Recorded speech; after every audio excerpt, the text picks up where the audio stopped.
هم میهن ایرانی،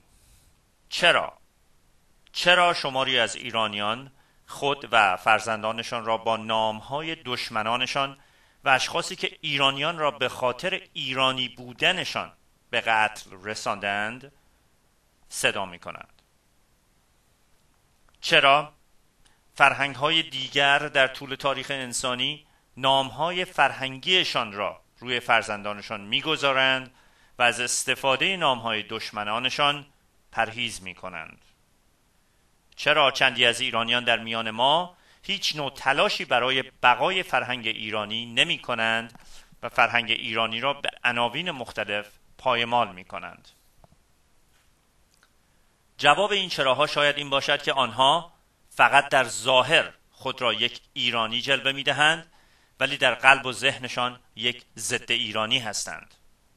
شاید جواب این چراها این باشد که آنها افرادی ناآگاه و ابله هستند که عواقب اعمالشان را درک نمی‌کنند.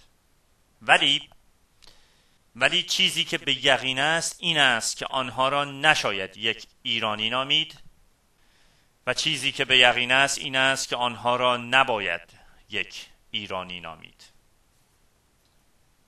چرا یکی از نخستین کارهای جمهوری اسلامی این بود که نام تمام خیابانها، کوچه‌ها، فرودگاه‌ها، ساختمان‌ها و میدان‌ها و غیره را به اسم‌های اسلامی و عربی تبدیل کند، چون یک جنبش مؤثری بود بر علیه ایران و ایرانی بودن، چون نام‌ها بسیار بسیار مهم هستند در هویت یک انسان، یک فرهنگ و یک ملت.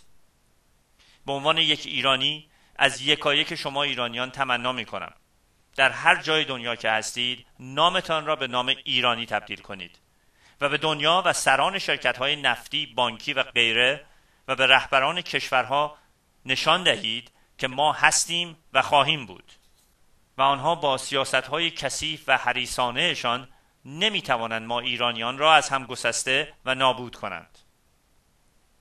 هم میهن ایرانی، جنبش تبدیل نام‌ها آسانترین و کوچکترین حرکتی است که یکایک ما توانایی انجام آن را داریم، ولی یکی از بزرگترین قدم‌هایی است که یک پارچگی ملی و فرهنگی ما را نشان خواهد داد. با سپاس بیکران از یکایک شما.